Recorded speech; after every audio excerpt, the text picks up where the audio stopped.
Hello hi how are you दोस्तों। मैं हूं चरक और आपका स्वागत है हमारे AIAPGT डिस्कशन में। अभी तक हमने चरक सूत्र स्थान और चरक विमान स्थान के डिस्कशन कंप्लीट कर लिए हैं और इस वीडियो में हम चरक शारीर स्थान के पहले 4 अध्याय डिस्कस करेंगे। तो चलिए शुरू करते हैं। पहला अध्याय। तो पहला प्रश्न है, कतिधा पुरुषीय शारीर अध्याय में कुल कितने प्रश्न पूछे गए हैं? अगले प्रश्न में श्लोक पूरा कीजिए। डैश धातुर अपि एकः स्मृतः पुरुष संज्ञकः। अगला प्रश्न है, चिकित्स्य पुरुष किस पुरुष को कहते हैं?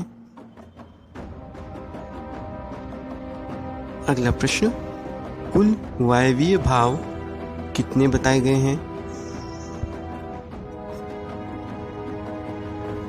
अगला प्रश्न, राशि पुरुष किसे कहा गया है?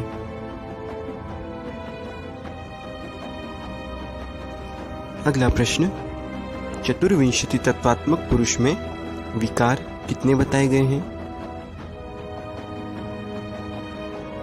बहुत बढ़िया।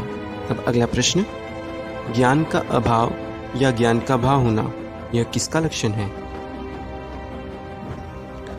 अगला प्रश्न, मन के गुण कितने? अगला प्रश्न है, मन के विषय कितने बताए गए हैं? अगला प्रश्न है, मन के कर्म कितने बताए गए हैं? कौन से दो बातें मन के विषय और मन के कर्म दोनों में आते हैं? अगला प्रश्न, चरक के अनुसार विसर्ग किन कर्मेंद्रियों का कर्म है?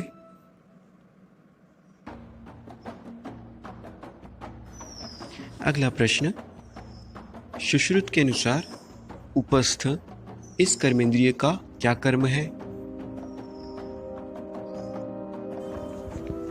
राशि पुरुष को नित्य कहा गया है अथवा अनित्य?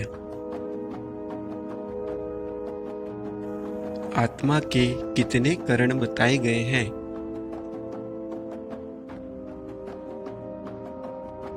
अगला प्रश्न, चरक ने आत्मा के कुल कितने लक्षण अथवा गुण बताए हैं?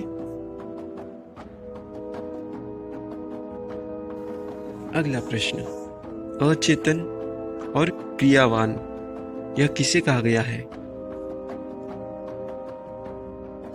अगला प्रश्न, चेतन और क्रियाहीन किसे कहा गया है? पंच तन्मात्रा यह अष्ट प्रकृति में से एक है या षोडश विकार में से एक है?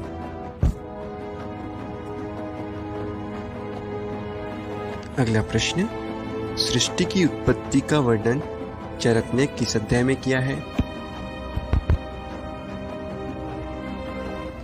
अगला प्रश्न, दुख का कारण किसे कहा गया है? अगला प्रश्न, नैष्ठिकी चिकित्सा का वर्णन किस अध्याय में आया है? अगला प्रश्न, वेदना का अनुभव किस पुरुष को होता है?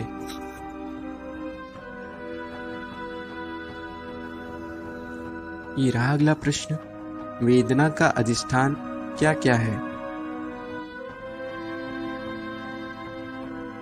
अगला प्रश्न, धी धृति स्मृति विभ्रष्टः कर्म यत् कुरुते अशुभम यह किसके बारे में बताया गया है?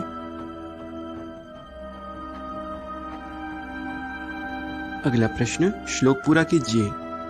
धृति ही डैश। अगला प्रश्न, कालस्य परिणामेन जरा मृत्यु निमित्तजा यह कौन से रोग के बारे में कहा गया है?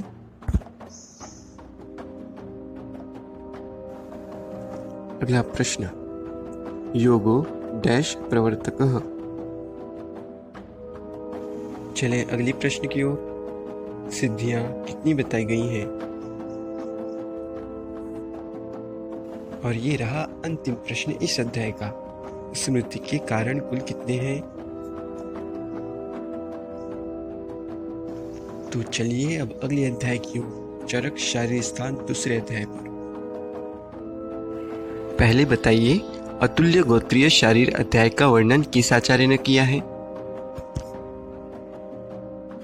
अतुल्य गोत्रीय शारीर अध्याय में कुल कितने प्रश्न पूछे गए हैं?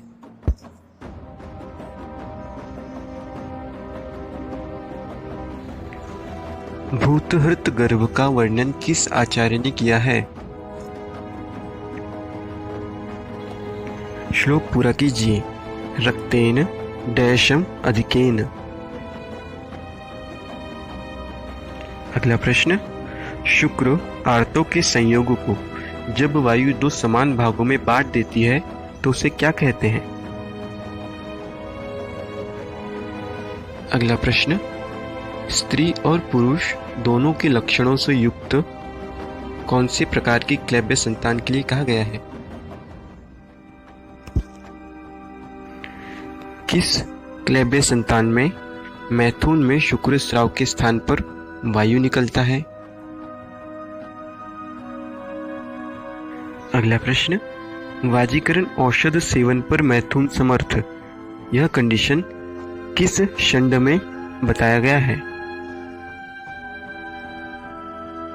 अगला प्रश्न, निष्ठीविका गौरवम अंगसाद तंद्रा प्रहर्षो हृदय व्यथा तृप्तिश्च बीज ग्रहणम च योन्या गर्भस्य, यह किसका लक्षण है? तो चलिए अब हम बढ़ते हैं अपने अगले अध्याय की ओर, खुड्डिका गर्भावक्रांति शारीर। खुड्डिका का क्या अर्थ होता है? गर्भोत्पादक भाव कितने प्रकार के बताए गए हैं? चरक ने त्वचा को किस गर्भोत्पादक भाव में वर्णन किया है? अगला प्रश्न, नाभि, गुदा, आंत्र, यकृत, प्लीहा इत्यादि मृदु भाग किस भाव में आते हैं?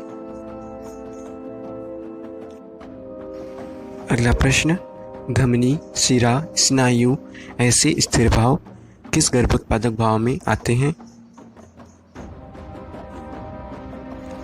अगला प्रश्न, काश्यप ने कितने मात्रज भाव बताए हैं? अगला प्रश्न, प्राणानुबंध यह किस गर्भोत्पादक भाव में लिया गया है? अगला प्रश्न, आरोग्य, अनालस्य, बीज संपत्त, स्वर संपत्त, वर्ण संपत्त यह किस भाव के लक्षण हैं? अगला प्रश्न, उत्साह यह किन किन भावों के लक्षण हैं? अगला प्रश्न, सात्विक मन का व्यक्ति जिसे पूर्व जन्म की स्मृति रहे उसे क्या कहते हैं? अगला और इस अध्याय का अंतिम प्रश्न, आयु, आत्मज्ञान, सुख, दुख, इच्छा, द्वेष यह किस भाव के लक्षण हैं? अब बढ़ते हैं हम अपने अगले और आज के अंतिम अध्याय की ओर, महति गर्भावक्रांति शारीर। पहला प्रश्न, गते पुराणे रजसी नवे च अवस्थिते यह किसके लिए कहा गया है? अगला प्रश्न, गर्भ की मासानुमासिक वृद्धि में खेट भूतो भवति अव्यक्त विग्रह यह लक्षण किस महीने में मिलता है? अगला प्रश्न, चरक और सुश्रुत के अनुसार द्वौहृद मास बताइए। प्रश्न है, सुश्रुत और अष्टांग हृदय के अनुसार चेतना की अभिव्यक्ति किस महीने में होती है? पुद्गल यह किसका पर्यायी नाम है?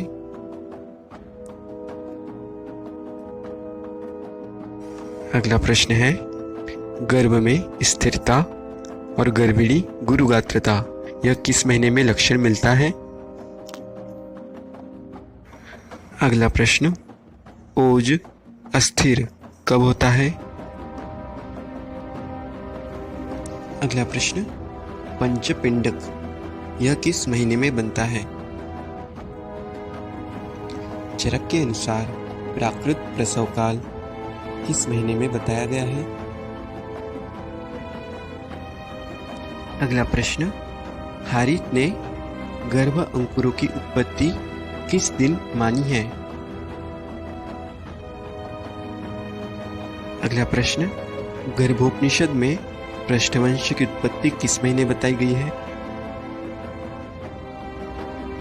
अगला प्रश्न, अम्लकामिता, स्तनमुख ओष्ठ कृष्णता, रोमराजी की उत्पत्ति यह किस स्त्री के लिए कहा गया है?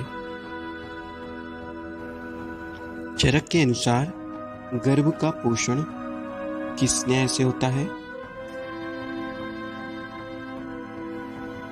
अगला प्रश्न, वार्ता यह बीज दोष स्त्री का है अथवा पुरुष का?